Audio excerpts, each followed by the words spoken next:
अस्सलाम वालेकुम नाजरीन, मैं हूं आपका मेज़बान जान ली जान और आप देख रहे हैं हल्ला न्यूज़। नाजरीन, दो लुठी अवाम प्रोग्राम लेकर मैं आपकी खिदमत में हाज़िर हूं। नाजरीन, आज मैं मौजूद हूं हल्ला मनेस के एक मेन चौक के अंदर, जहां पे काफ़ी मार्केट्स वगैरह बनाई गई हैं। और आज मैंने मुआवजा करना है कोरोना और बढ़ती हुई महंगाई का, कि कोरोना और महंगाई की वजह से ये जो शहरी हैं, इनके कारोबार जो हैं वो किस कदर जो हैं वो डैमेज हुए हैं और ये कितने परेशान हैं। और मौजूदा हुकूमत से इनकी जो तवक्कात हैं वो कैसी हैं, और साबका हुकूमत और मौजूदा हुकूमत के अंदर इन्होंने कैसी तब्दीली देखी है। और आपने रहना है, मेरे साथ देखते रहना है हल्ला न्यूज़। और कुछ शहरी मेरे साथ मौजूद हैं, आइए इनसे जानते हैं। सर, हमें ये बताइएगा कि एक तरफ तो कोरोना की चौथी लहर का हम सुन रहे हैं, दूसरी तरफ आए दिन बढ़ती हुई जो अशिया खरीदोनोश है, इस हवाले से आपकी क्या राय है? मेरी राय ये है कि जो महंगाई है ना वो तकरीबन 100% के ऊपर जा रही है। गरीब आदमी, जो मज़दूर आदमी है, मेरे जैसा लगा लें और कोई रेडी बांध लगा लें, पहले 1000 में तकरीबन को 8 दिन 10 दिन का सौदा मिल जाता था, ठीक है ना। आज जो सूरत हाल है वो 120 रुपये किलो चीनी मिल रही है, 340-60 रुपये किलो घी मिल रहा है, ठीक है। गरीब आदमी को वो 200 रुपये की पत्ती मिल रही है। गरीब आदमी के हर चीज़ गरीब आदमी के बस की बात नहीं रही, ठीक है। और दुकानदार जो है वो अपनी मन मर्जियाँ कर रहे हैं। ऊपर से कोरोना के जो वो हुकूमत वाला डर रही है कि कोरोना के वार चल रहे हैं, कोरोना के वार चल रहे हैं, उसकी वजह से दुकानदारों का काम ठप हो रहा है, ठीक है। मज़दूर आदमी वो अपने घर में बैठा हुआ है, महंगाई आसमान से बातें कर रही है। दूसरी बात, जो इंतज़ामिया है वो ना होने के बराबर है। मैं सुनते आ रहे हैं कि डीसी ने ये कर दिया, एसी ने वो कर दिया, लेकिन कोई नहीं, सिर्फ वो दफ्तरी औकात तक उनकी ना वो बातें हैं, अमली तौर पर कोई बातें नहीं चल रही। अगर उन्हें कुछ छापा डालता है या कोई चेकिंग वाली टीम आती है तो वो उधर से ही पहले फ़ोन कर देते हैं दुकानदारों को कि हम आ रहे हैं, आप साइड में हो जाएं, ठीक है। और उनसे मंथलियाँ लगी हुई हैं कि हम 500 रुपये लेंगे फ़ोन करने का, आपने इधर उधर हो जाना है, उनसे कोई पूछने वाला नहीं है। अगर कोई गरीब आदमी कोई सौदा लेता है तो वो पर्ची देना मुनासिब नहीं समझते किसी को कि ये हम ये रेट लगा रहे हैं। आटे का कोई रेट बताने को तैयार नहीं है, कोई चीनी का रेट बताने को तैयार नहीं है, अपनी मन मर्जियाँ कर रही हैं, कोई पूछने वाला नहीं है, कोई इंतज़ामिया नहीं है इधर। तो मेरी वज़ीर आला से और अला काम से दरख्वास्त है कि इस चीज़ का नोटिस लिया जाए और गरीब आदमी को जीने का हक़ दिया जाए। नाजरीन, ये हल्ला जो एक बैक वर्ल्ड एरिया है, एक छोटा सा कस्बा है जहाँ पे मैं मौजूद हूँ। वहाँ के लोगों का जीना जो है वो दोबर हो चुका है महंगाई की वजह से। आए रोज़ बढ़ने वाली महंगाई ने इनकी नाक में दम कर रखा है। अब आटे को, घी को और चीनी और मुख्तलिफ जो अशिया खरीदोनोश घर में इस्तेमाल होने वाली है उसका जायज़ा लें तो मिडल मैन बंदा जो है दिन में जो अपनी डेली बेसिक पे मजदूरी करने वाला है वो अपने बच्चों का फ्यूचर नहीं बना सकता, अपने घर का चूल्हा जो है वो बड़ी मुश्किल से चला सकता है। एक और शहरी मेरे साथ मौजूद है, आइए इनसे भी जानते हैं। सर, हमें आप ये बताएं, एक तरफ कोरोना की चौथी लहर का भी हम सुन रहे हैं कि चौथी लहर का बहुत बड़ा अटैक हुआ है, दूसरी जानब पाकिस्तान में महंगाई जो है ये दिन ब दिन बढ़ती जा रही है। हमने देखा कि घी की कीमत जो है, जिस तरह के भाई बता रहे थे कि 340 से 60 रुपये तक बिक रहा है, इस पे जो मौजूदा इंतज़ामिया है वो भी एक्शन लेती हुई नज़र नहीं आ रही। इसके साथ पाकिस्तान में जो मुख्तलिफ जैसे पेट्रोल है और डीज़ल, ऐसी मसनूआत जो है उनके भी रेट्स वगैरह बढ़ रहे हैं, बिजली के भी बढ़ रहे हैं। इसके मतलब आपकी क्या राय है?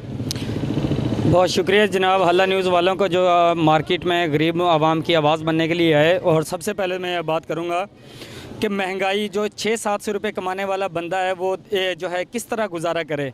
300 ऊपर क्रॉस कर चुका है। घी, देसी घी, डालडा, ये फ्रूट और गोश्त वगैरह, मिठाई वगैरह तो ये गरीब के लिए एक ख्वाब की मानद है।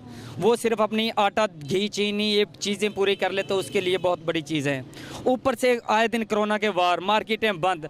अब देखा यह जाए तो एक गरीब की दुकान पे 4 दुकानदार होते हैं, इससे ज़्यादा तो एक सियासतदान के काउंसलर के डेरे पे जो है बंदे इकट्ठे हो जाते हैं। वहाँ पे पाबंदी नहीं है, यहाँ पे दुकानदारों के लिए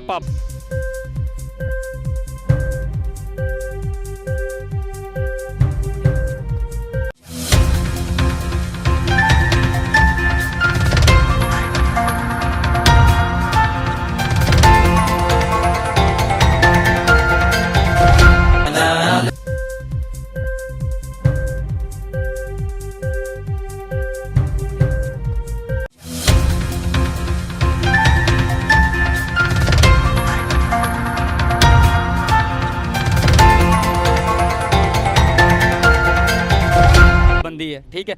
ये हफ्ता इतवार दुकानें बंद करवा रहे हैं, क्या उस दिन कोरोना नहीं होते? कोरोना है या मुनाफकत है? ये सबसे बड़ी मुनाफकत मुझे लग रही है कि यहाँ पे एक आम आदमी के एक शादी हाल के जहाँ पे 200-250 या 300 बंदे का अरेंज किया जाता है, उससे ज़्यादा तो एक MNA साहब के डेरे पे होते हैं, जहाँ पे एक कोई अगर गरीब की कोई बड़ा फंक्शन कर ले तो उससे ज़्यादा तो एक ये जो इनके चौधरी MNA MP इनके जलसे जुलूस वगैरह। कोरोना नहीं है, आपके कहने का मतलब कुछ ये है? जी सर, अपोजिशन देख लें, चाहे जो है हुकूमती जो है नुमाइंदों को देख लें, इनकी सब एक्टिविटी चल रही है, इनके जलसे जुलूस जो है, इनको अगर लॉन्ग मार्च भी करना पड़े तो ये करेंगे। और जब सबसे तेज़ जो है कोरोना की लहर आई तो उसमें इन्होंने किया, आए दिन जो है अपोजिशन के जलसे जुलूस होते रहे, उसी दौरान हुकूमती भी जो है जलसे जुलूस होते रहे। तो ये कोरोना है या जो है मुनाफकत है? ये मुझे तो सबसे ज़्यादा मुनाफकत जो है नज़र आ रही है इसमें, कि एक दुकानदार के 4 कस्टमर हैं जहाँ पे उसको बंद कर दिया जाता है, और इनके अपने जो है कारिंदे हजरात हैं, जो ये हुकूमती नुमाइंदे चाहे अपोजिशन लीडर है, मगर हो सियासतदान। मेन चीज़ है सियासतदान। सियासतदान के लिए कुछ भी नहीं है, चाहे वो अपोजिशन में है चाहे वो हुकूमत में है, अगर है तो एक आम आवाम के लिए ये मसला है। जो शादी हाल बंद, दुकान बंद, कोई भी कारोबार, इस वजह से ना कोई फैक्ट्री चलेगी ना कोई रोज़गार चलेगा, तो एक गरीब का तो मरना ही है। अच्छा, हमने आए दिन देखा कि बढ़ती हुई अशिया खुर्द-ओ-नोश की जो कीमतें हैं वो आसमान से बातें कर रही हैं। इसका जो नुकसान है वो जो बड़े साहिब हैसियत लोग हैं उनके ऊपर भी पड़ता है या फिर गरीब के ऊपर ही पड़ता है? पिसता तो गरीब ही है भाई, गरीब ने ही पिसना है। जो बल्कि बड़े लोग हैं, ट्रांसपोर्टर लोग हैं, वो फ़र्ज़ करो एक 10 रुपये पर सवारी के पीछे अपना 10 रुपये किराया बढ़ाते हैं, तो फ़र्क क्या आएगा? एक 20 लीटर पेट्रोल फ़र्ज़ करो उकाड़ा से पत्तो जो है लाहौर के लिए जो है डीजल डलवाएगा, उसको फ़र्क सिर्फ 200 रुपये का आएगा। और गरीब की जेब से 2000 रुपये 200 के पीछे कमाते हैं। एक फैक्ट्री जो भी एक प्रोडक्ट तैयार करती है, वो एक प्रोडक्ट के पीछे ही 10 रुपये बढ़ा देती है, तो वो सोचो वो लाखों की गेम खेलती है। महंगाई का फ़र्क सिर्फ गरीब को आता है, अमीर को नहीं होता है।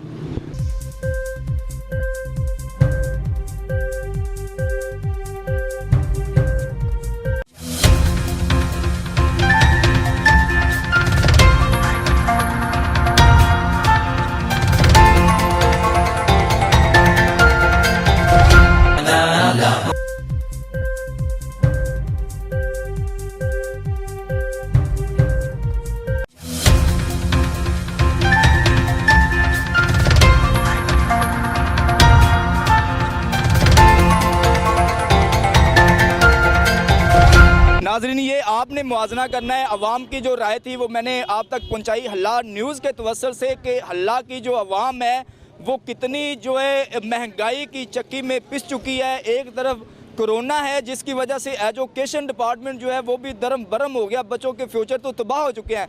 लेकिन दिन ब दिन बढ़ती हुई महंगाई ने जो मजदूर तबके से तल्लक रखने वाले पिसे हुए लोग हैं उनका भी जीना जो है वो दोबर किया हुआ है, जिसकी वजह से वो अपनी बच्चियों की शादियां नहीं कर सकते, अपने बच्चों को आला स्कूलों में तालीम नहीं दिलवा सकते, अपने घर का अच्छे तरीके से जो है, जिस तरह भाई ने कहा कि स्वीट्स वगैरह और गोश्त तो दूर की बात है, लेकिन हम अपनी दाल और उसके बाद चीनी और घी वगैरह खरीदने पर भी बहुत ज़्यादा जो परेशान होते हैं, क्योंकि हमारी मजदूरी बहुत कम है, लेकिन अखराजात इतने ज़्यादा हो गए हैं कि महंगाई की वजह से अगर हम 600 या 700 रुपए की मजदूरी करते हैं तो उसमें 1 किलो घी और 1 किलो चीनी आती है, सब्जी हम फिर भी नहीं ले सकते। कुछ शहरी और भी मेरे साथ मौजूद हैं, आइए मैं मजीद इनसे जानने की भी कोशिश करूँगा। सर, आप मुझे ये बताएँ, दिन ब दिन हमने देखा बढ़ती हुई महंगाई ने अवाम का जीना जो है वो बिल्कुल दोबर किया हुआ है, इस हवाले से आप क्या कहना चाहेंगे?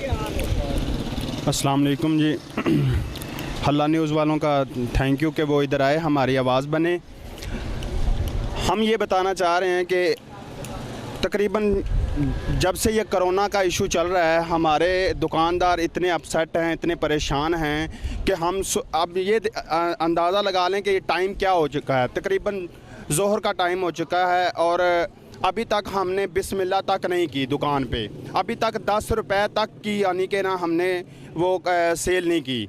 तो हम क्या करें, अपने बच्चों को तालीम हासिल करवाएं या अपना सौदा सलफ कैसे हम ले सकते हैं? ऐसे दोस्तों से उधार पकड़ के इधर उधर से गुजारा कर रहे हैं और इतनी परेशानी चल रही है कि रोज़ ब रोज़ हम कर्ज़े के नीचे दब रहे हैं। इतनी परेशानी है कि घर में जाते हैं, घर में लड़ाई होती है कि हमारे लिए ये नहीं लेके आए, वो नहीं लेके आए, बच्चे हमसे नाराज़ हैं। हम क्या करें, हमारे हालात ऐसे हैं, बच्चों के लिए फ़रूट नहीं ले सकते, हम बच्चों के लिए कोई कपड़े अच्छे नहीं ले सकते, उनको अच्छे स्कूलों में पढ़ा नहीं सकते। इतनी परेशानी चल रही है कि अभी तक हमने बिस्मिल्लाह तक नहीं की, अभी तक हमने 10 रुपए की सेल तक नहीं की। तो हम क्या करें? अब जो हम कमाएँगे 200-300 रुपये, उसमें से हम घर का ख़र्चा चलाएँ जाएं, घी लेके जाएं, आटा लेके जाएं या कोई सब्ज़ी लेके जाएं, अगर कोई एक चीज़ लेके जाते हैं तो दूसरी चीज़ को कैसे अफोर्ड करें। अगर दूसरी चीज़ को हमने अफोर्ड करना है तो जाहिर है उसके लिए हमें कहीं से कर्जा लेना पड़ेगा, कहीं बैंक से लोन लेना पड़ेगा, कहीं किसी दोस्त से लोन लेना पड़ेगा, और वो लोन हमें किस सूरत में मिलेगा, जाहिर है वो हमसे अबव पैसे लेगा या उसका सूद लेगा, तो फिर हम उसका वो पैसे ले सकते हैं। उसके लिए भी हमें अपने वालिदैन को ज़मानती देना पड़ता है, अपने दोस्तों को ज़मानती देना पड़ता है। ऐसे हालात चल रहे हैं। ये हल्ला न्यूज़ वालों का थैंक यू है कि वो इधर आके हमारी आवाज़ बने। हम बहुत परेशान हैं, या तो ये कोरोना ख़त्म करो या ये हमारी मार्केटों में रौनकें लगें, अपना कस्टमर दोबारा आए और मार्केटें बहाल हों। नाज़रीन, जिस तरह आपने जाना कि अवाम का यही कहना है कि महंगाई के ऊपर कंट्रोल करें ताकि जो मिडल मैन तबका है वो भी अपने बच्चों को अच्छा फ्यूचर दे सके, अच्छे स्कूलों में उनकी तालीम जो है वो उनको दे सके और अपने घर का जो चूल्हा है वो जला सके। इनका कहना ये है कि अगर हम दाल लें तो चीनी के लिए पैसे नहीं होते, अगर घी लें तो सब्ज़ी के लिए पैसे नहीं होते। लिहाजा हमारे ऊपर मौजूदा हुकूमत को रहम करना चाहिए और इंशाल्लाह मिलते हैं एक नए प्रोग्राम के साथ। उस वक्त के लिए अपने मेज़बान जान अली जान को इजाज़त दीजिए। अल्लाह हाफिज़।